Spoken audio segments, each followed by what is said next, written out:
purificación y análisis de fluidos. Bienvenido a nuestro programa de formación que te ofrece gestión del conocimiento. Estás por dar un paso más en la senda de la cultura del conocimiento en PAF. Esperamos que disfrutes de esta experiencia y adquieras nuevos aprendizajes. Muy buenos días, permítame presentarme. Soy Joana Velandia, especialista de aplicaciones, microbiología industrial. Hoy con el módulo microbiología básica. Este se compone de 3 partes. Vamos a iniciar con la primera. Espero esta primera parte sea de su provecho. Bienvenido. Quisiera empezar el módulo haciéndole unas preguntas, porque tal vez estos puedan llegar a ser sus sentimientos. ¿Le huye el tema de la microbiología? ¿O tal vez se ha sentido más que perdido cuando le hablan de microorganismos? Y su sentimiento es, no, por favor, prefiero no hablar del tema.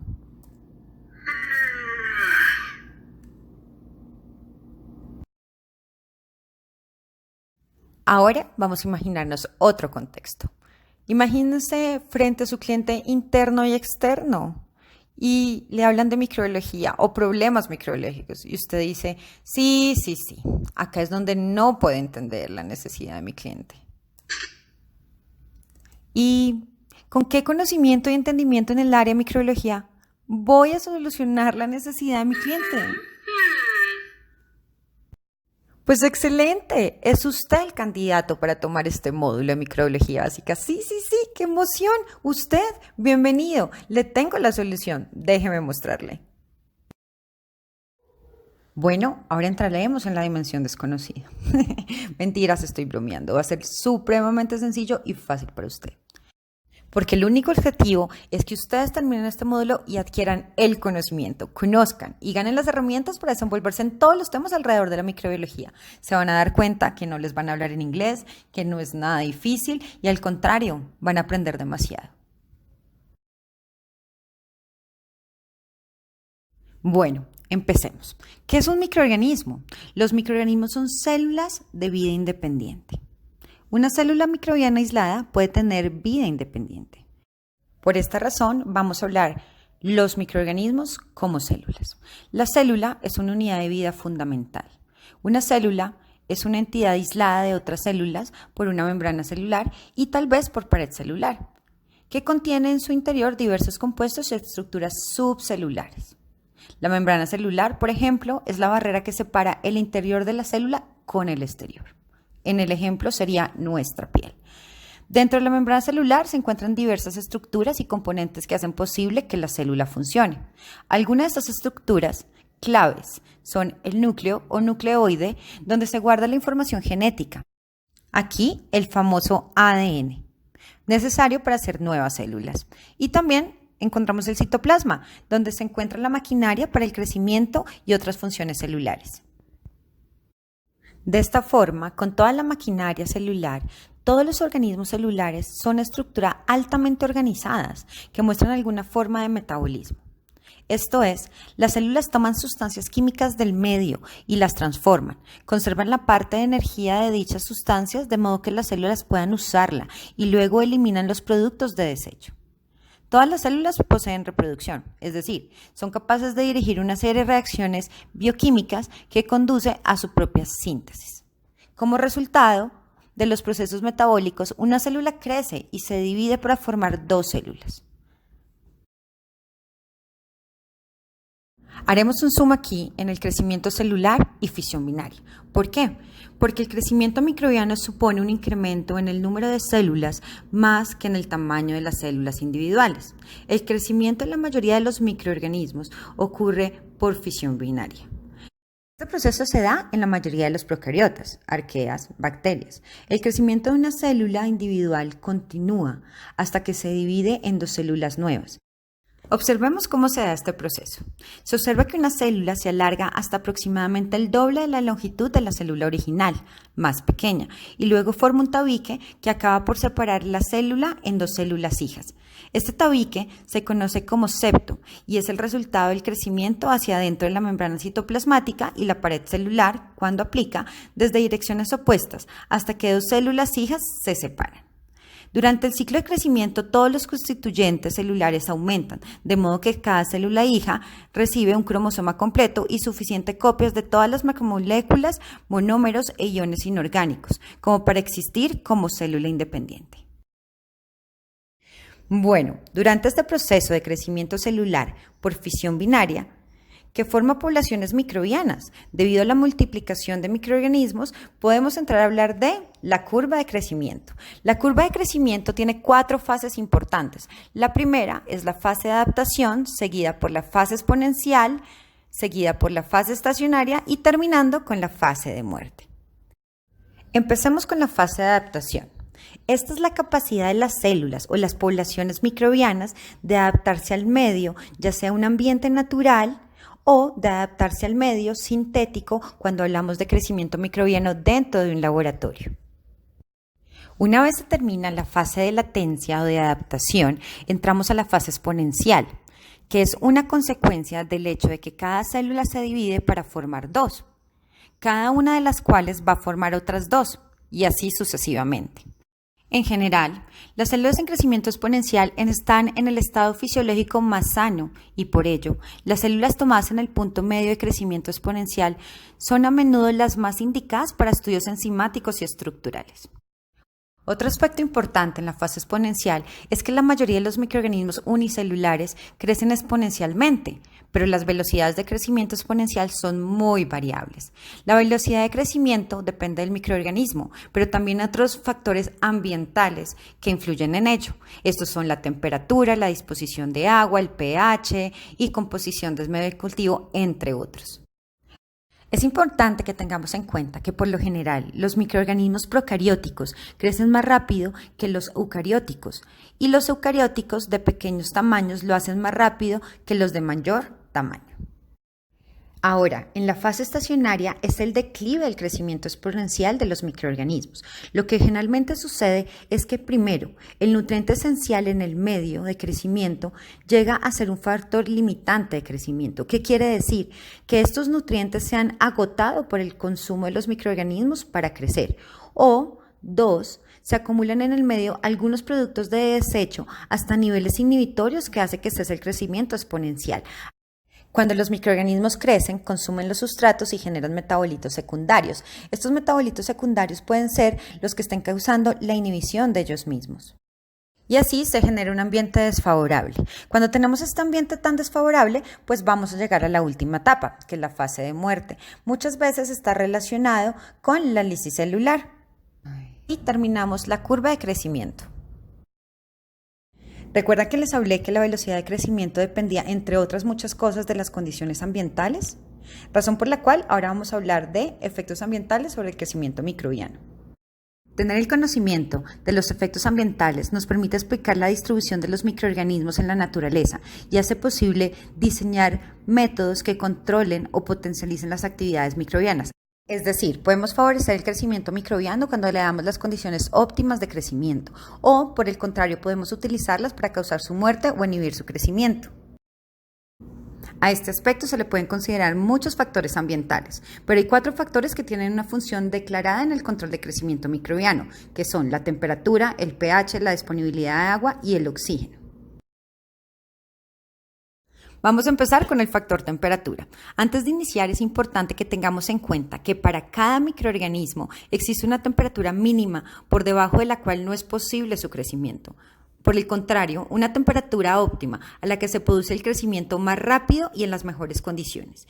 Y una temperatura máxima por encima de la cual tampoco es posible su crecimiento. Basados en lo anterior, podemos decir que hay diferentes clases de microorganismos según la temperatura. Se pueden distinguir grupos de microorganismos en relación a la temperatura óptima. Estos grupos los vamos a denominar psicrófilos, mesófilos, termófilos, hipertermófilos y termófilos extremos. Cada uno tiene un rango de temperatura mínima, máxima y una óptima. Vamos a ver la siguiente tabla. Bueno, entonces vamos a empezar con la siguiente tabla que nos va a dar un vistazo amplio de los diferentes grupos dependiendo su temperatura. Tenemos diferentes rangos de temperatura a los cuales ellos pueden crecer. Si empezamos con los psicrófilos, que son aquellos que son temperaturas frías, cuyo rango de crecimiento está entre menos 5 grados centígrados hasta 20. Estos microorganismos tienen un óptimo de 0 a 20 grados centígrados. Después vamos con el grupo de mesófilos. Los mesófilos son los que encontramos en los ambientes temperatura ambiental, que son la temperatura parecida al ser humano. Estos tienen un rango de temperatura entre 8 grados centígrados a 47 y tienen un óptimo entre 20 y 40. Seguimos con el grupo de los termófilos. Los termófilos ya tienen climas mucho más altos en temperatura. Ellos tienen un rango entre 40 y 67 aproximadamente y su óptimo se ve reflejado entre 40 y 60 grados centígrados. Después subimos un poco más la temperatura. Son aquellos microorganismos que tienen la capacidad de vivir en ambientes muy calientes y que su sistema enzimático está adaptado para poder sobrevivir en ellos. Entonces estamos hablando de los hipertermófilos, donde tienen una temperatura de crecimiento entre aproximadamente 65 y 97 grados centígrados y su óptimo está oscilando entre 60 y 80 grados centígrados. Y ya vamos con un microorganismo extremófilo. ¿En qué tema? En el tema de temperatura, porque son capaces de crecer de 80 grados centígrados hasta aproximadamente 110 grados centígrados. Estos microorganismos están en ambientes extremos de temperaturas muy altas. Y así podemos tener un panorama de los tipos de microorganismos según su temperatura. Bueno, pero ¿cómo relacionar todos estos rangos de temperaturas y tipos de microorganismos con nuestro ecosistema, con nuestro diario vivir? Por ejemplo, los microorganismos psicrófilos habitan en regiones polares, sedimentos marinos, donde los ambientes son muy fríos, de 0 a 26 grados centígrados. Allí, las colonizaciones microbianas o colonias microbianas hacen simbiosis con diferentes microorganismos o animales para poder hacer un ciclo de vida y mantener el ecosistema. Por otra parte, lo podemos encontrar en alimentos en refrigeración. ¿A quién no se le ha dañado una fresa aún teniéndola limpia y lavada en la nevera? O también hemos visto los tomates que cuando los guardamos en refrigeración, en ocasiones nos sale hongo. ¿Esto es por qué? Porque crecen microorganismos capaces de crecer a temperatura de refrigeración que es de 2 a 8. Y así es como podemos relacionarlo con nuestro medio ambiente y entender el panorama en donde podemos encontrar este tipo de microorganismos. Por otra parte, estamos con los microorganismos termófilos. Estos se van a encontrar en regiones termales, desiertos al mediodía, donde las temperaturas son muy altas, pero pueden propagar el crecimiento de estos microorganismos porque sus condiciones son favorables, teniendo una temperatura óptima entre 45 con una máxima de 80. Eso en nuestros ecosistemas. Y en nuestra vida de día a día podemos verlo en centrales eléctricas, las cuales trabajan temperaturas muy altas y encontramos cañerías, ductos, y estos pueden generar biofilms o crecimientos microbianos que pueden entorpecer el proceso. También en calentadores industriales, donde se pueden crear biofilms y generar contaminación o deterioro de los materiales como oxidación. Entonces así es como podemos relacionar un poco estos tipos de microorganismos con nuestro medio ambiente y el día a día. Ahora vamos a continuar con el factor pH en el crecimiento microbiano. Para empezar, tenemos que saber que cada organismo tiene un rango de pH dentro del cual es posible el crecimiento y normalmente posee un pH óptimo bien definido. La mayoría crece en el margen de pH de 2 a 3 unidades. La mayoría de los ambientes naturales tienen un valor de pH entre 5 y 9 y los microorganismos con pH óptimos de este orden son los más comunes y más abundantes. Solo unas cuantas especies pueden crecer por debajo de 2 o por encima de 10. De esta forma, los organismos que crecen mejor a pH bajo constituyen un tipo de microorganismos llamados acidófilos y son microorganismos extremófilos. El grupo de los hongos son más acidófilos que las bacterias. Muchos hongos crecen de forma óptima a pH 5 o inferior, incluso algunos crecen a pH 2. Algunas bacterias también son acidófilas. De hecho, estas bacterias acidófilas son más estrictas y son incapaces de crecer a un pH neutro. Y en contraste, tenemos otro grupo de microorganismos extremófilos que presenta un pH óptimo de crecimiento muy elevado, a veces tan alto como un pH de 10. Se denominan alcalófilos. Ahora, ¿cómo podemos relacionar estos tipos de microorganismos en el medio ambiente y en nuestra vida cotidiana? Para los microorganismos acidófilos, en nuestro medio ambiente podemos encontrar en la contaminación de nuestros cultivos o incluso en nuestros hogares. Muchos limones les salen hongos, al igual que las naranjas y en algunas ocasiones la piña. Por otro lado, a nivel industrial, tenemos muchas bacterias acidófilas que nos son útiles para nuestro sistema digestivo, como promotoras de la salud intestinal. Estos productos son yogur, búlgaros o bebidas fermentadas que hacen parte de nuestros alimentos diarios. Y ahora, en contraste, tenemos los microorganismos alcalófilos. ¿Cómo podemos encontrar ellos en nuestro ambiente? Bueno, pues en los lagos sódicos, que son un cuerpo aislado de agua que posee una concentración alta de sales. ¿Dónde lo podemos ver? En el mar y en estos lagos que tienen sus coloraciones rojas, que son evidencia de alta concentración de sal. Por otro lado, también tenemos algunas bacterias de uso industrial, que son alcalófilas, que se usan para la fabricación de detergentes porque producen enzimas como lipasas y proteasas que funcionan muy bien en un pH alcalino. Pero por el contrario, hemos tenido contaminaciones microbianas en productos como detergentes que son de pH alcalino y las bacterias lograron colonizar y proliferar en este producto, por lo cual fueron rechazados y fueron informados para no ser usados para el consumo humano, debido a que pueden causar enfermedades. Ahora vamos a ver el último factor, disponibilidad de oxígeno. De esta forma también tenemos clases de microorganismos en relación al oxígeno. Los microorganismos son muy variados en cuanto a la necesidad o tolerancia de oxígeno. Y como se señala en la tabla, se puede dividir varios grupos dependiendo del efecto del oxígeno. Los aerobios son especies capaces de crecer en tensiones de oxígeno normales, 21% del aire es oxígeno, y muchos incluso pueden tolerar concentraciones más elevadas de oxígeno hiperbárico.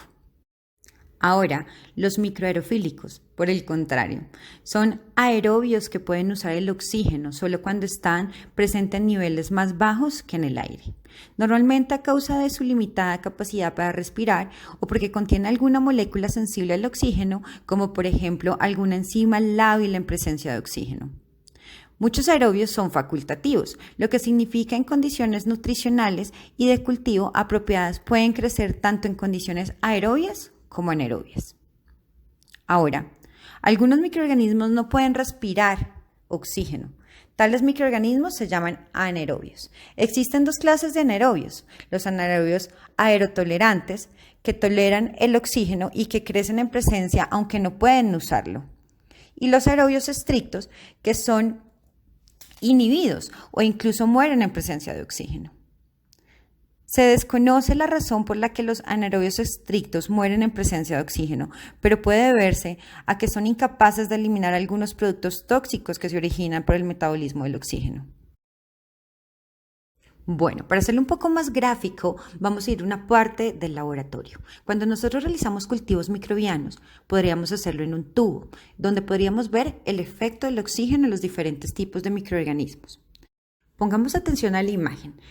En el tubo número A, el oxígeno penetra solo en una corta distancia en el tubo, de modo que los aerobios estrictos solo crecen en la superficie. Por el contrario, en el tubo B, los anaerobios, como son sensibles al oxígeno, solo crecen lejos de la superficie para poder multiplicarse.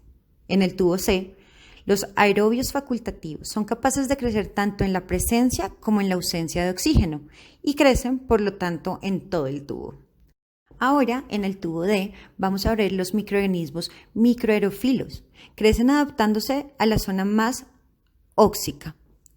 Los anaerobios aerotolerantes crecen por todo el tubo. No obstante, el crecimiento no es mejor cerca de la superficie porque estos organismos solo son fermentadores.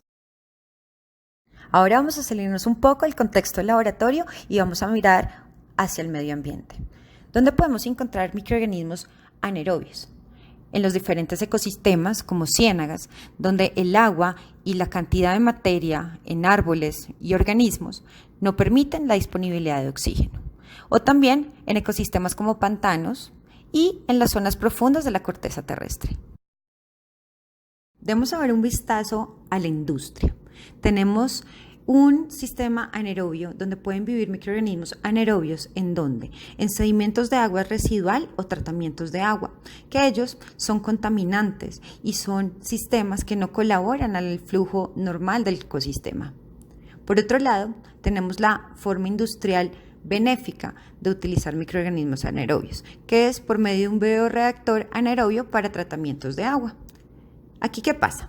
Las industrias del sector de alimentos y de bebidas generan aguas con altas concentraciones de materia orgánica, compleja, de difícil degradación, como aceites y grasas.